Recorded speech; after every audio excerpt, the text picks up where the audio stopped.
I'm sure that many of you have seen that bumper sticker which says coexist.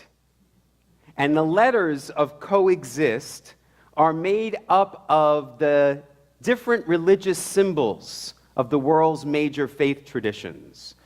Now, if we were one of those hip mega churches, we'd have a big screen come down from the ceiling, and I could show you those symbols.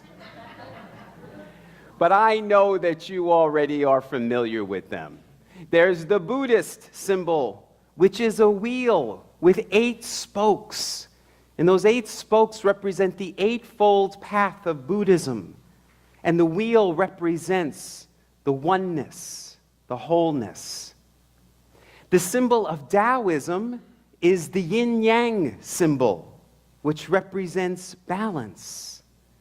The symbol of Islam is a crescent and a star. And the symbol of Judaism is also a star. Star represents the light.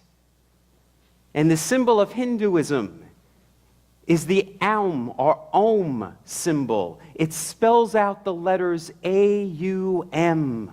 That Om sound is the vibration of the universe, of all of creation.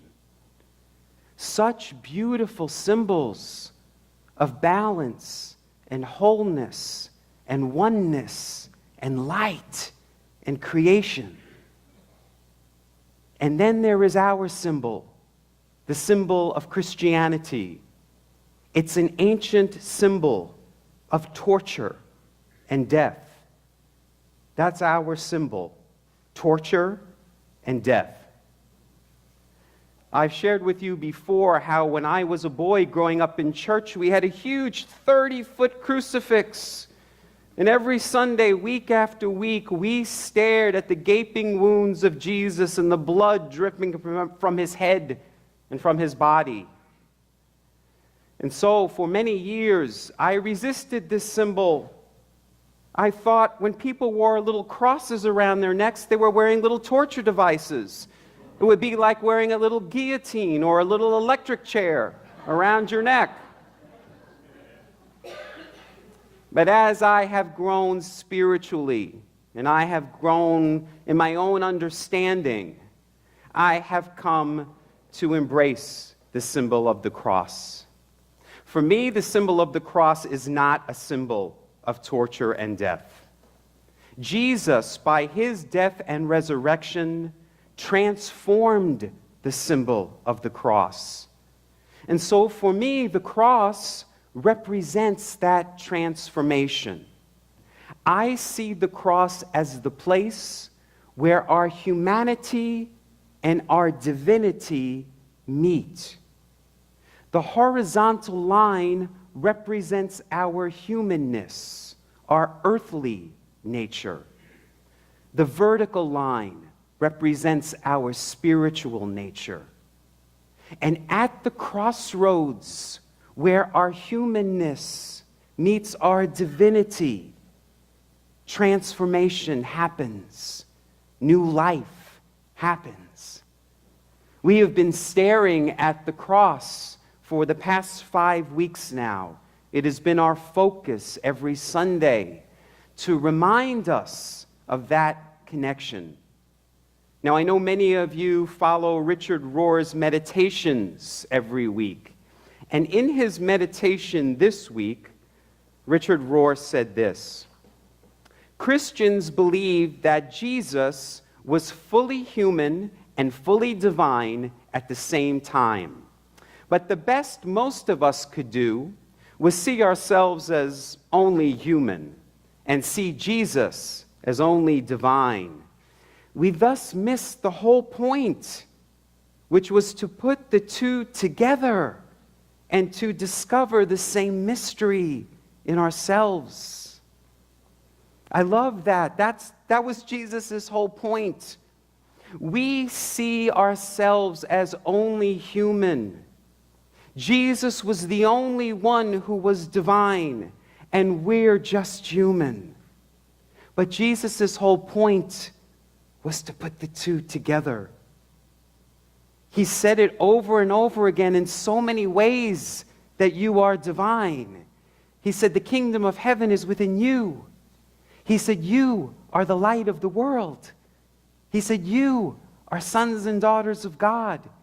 And he said, everything I've done, you can do. We, however, haven't gotten that message. We've worshiped the only person who we thought was divine, and we are just merely human. When Jesus said, I and the Father are one, we thought that meant just him. But he was saying, you and the Father are one. That's the point. Instead, however, our faith has been about worshiping the one person we thought was divine, rather than following his way. Jesus wanted us to follow him. He said, take up your cross and follow my way. He didn't say, put up a cross and worship it. He wanted us to follow him, not worship him. Now, we heard in our words of integration this morning by Reverend Kathy Dwyer that Jesus did not want to be a king. Jesus' whole way of being was just the opposite of power. The Palm Sunday story is the perfect example of this. Jesus came into Jerusalem and the people were expecting a king. They greeted him with the fanfare that you would greet a king. Jesus, however, came in on a lowly donkey. I don't know if you've ever seen a grown man riding a donkey. It's not very majestic. Right?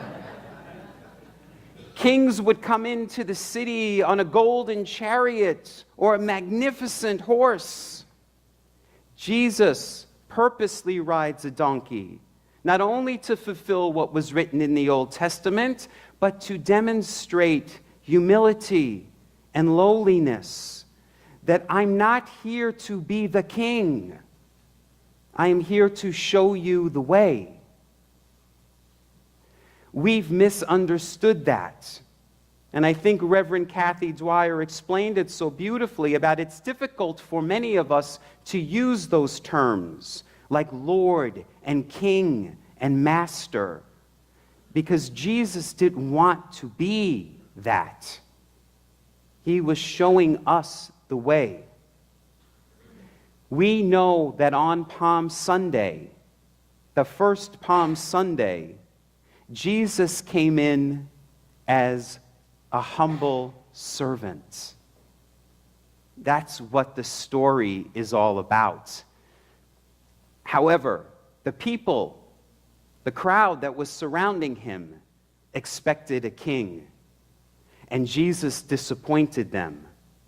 Just a few days after Jesus came into town and they were all waving their palms and welcoming him and expecting a king, they turned on him.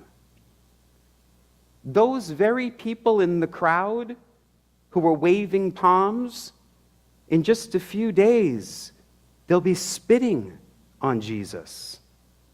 And those very people in the crowd that were shouting, Hosanna, they're the very people who just a few days from now are going to be shouting, crucify him. How quickly things can turn in just a few days.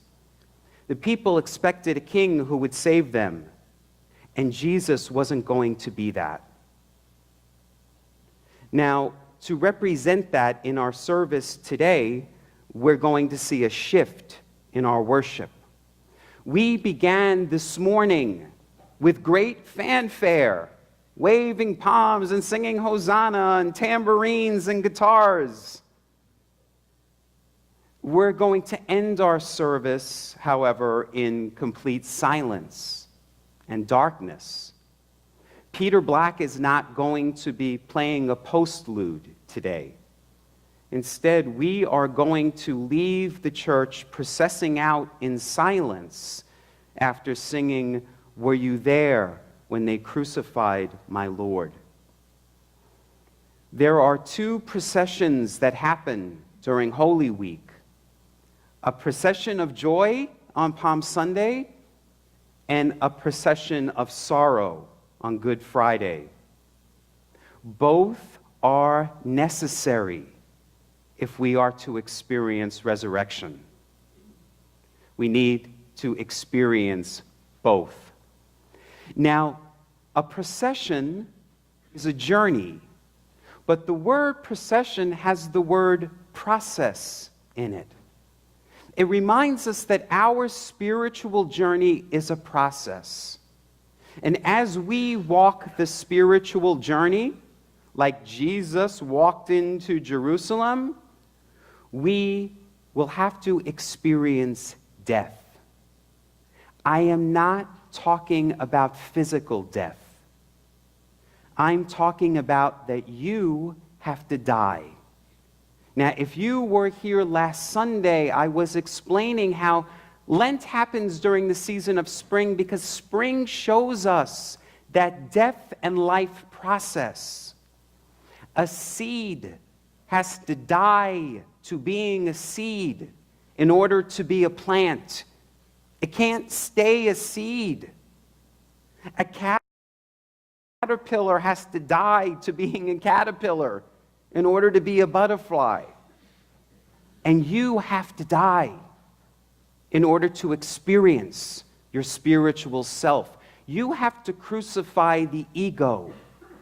You have to die to your false self, to your worldly self, so that you can connect with your divine self and experience transformation and new life. It's a process, and we go through that process our entire lives if we are consciously walking the spiritual journey. So, Jesus is demonstrating to us through this entrance into Jerusalem that we are to do as he did. Not be a king to be worshipped, but to do as he did, which is to experience this transformation. Jesus and many spiritual teachers before and since, people from all different faith traditions, have become priests and monks and nuns. And how they choose to live is the opposite of how most of the world lives. Most of the world, it's about power, it's about money, it's about sex. And these religious people took vows of poverty, chastity, and obedience. They were trying to take the ego out of the equation so that they could experience the true self, the divine self. Our first reading today from Philippians begins by saying, take on the same mindset of Jesus. That was the instructions to the first Christians. The same mind that was in Jesus, that has to be in you. And if it is, you'll experience what Jesus experienced. The divine will come alive in you. What was the mindset of Jesus? It wasn't power and ego. He came in on a donkey. It was about humility and service. We heard again in our words of integration, there were two processions. The procession of Pontius Pilate, which was about power and dominion and war, and then the lowly procession of Jesus, which was about humility and service and nonviolence. As Reverend Kathy Dwyer said, we need to be countercultural people. That's what our call as Christians are.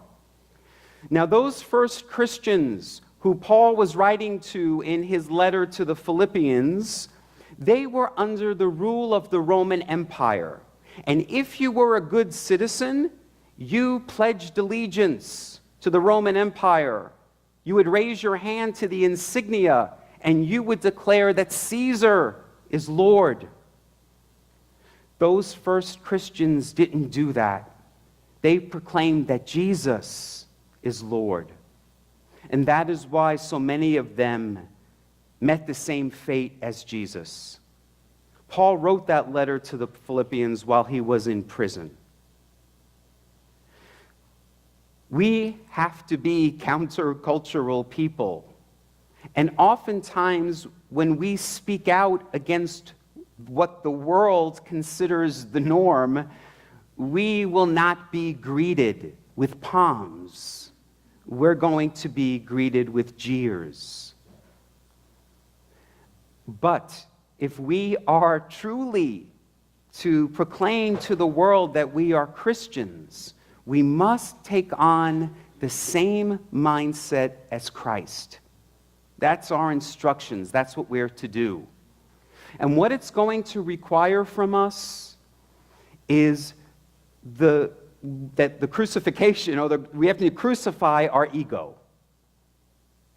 And that is something that most of us don't want to do. So it's much easier for us to worship the one guy who did it rather than to do it for ourselves. Lent is a season of letting go of that worldly self, that false self, that ego self. And it's hard. It requires sacrifice from us. Now, sacrifice seems like a really negative word, but it's not. Sacrifice comes from the same root word as sacred. What sacrifice means in Latin is to make holy. That's why you're giving up that stuff. To make holy, which means to make whole. The wheel, the circle, the yin-yang symbol, oneness, wholeness. Jesus entered Jerusalem. It stands for the holy city, the place of wholeness. And he entered during Passover. Passover was when the Jews commemorated their freedom. They were no longer bound. They were now free. No longer bound by the human ego, but free to experience the divine and the Christ. This whole story of Holy Week, or Holy Week as I call it, W-H-O-L-E week, is our journey to wholeness, and it's symbolic. So, may the palms that you take home today symbolize for you an enthusiasm, a zeal to welcome the Christ light into your holy city.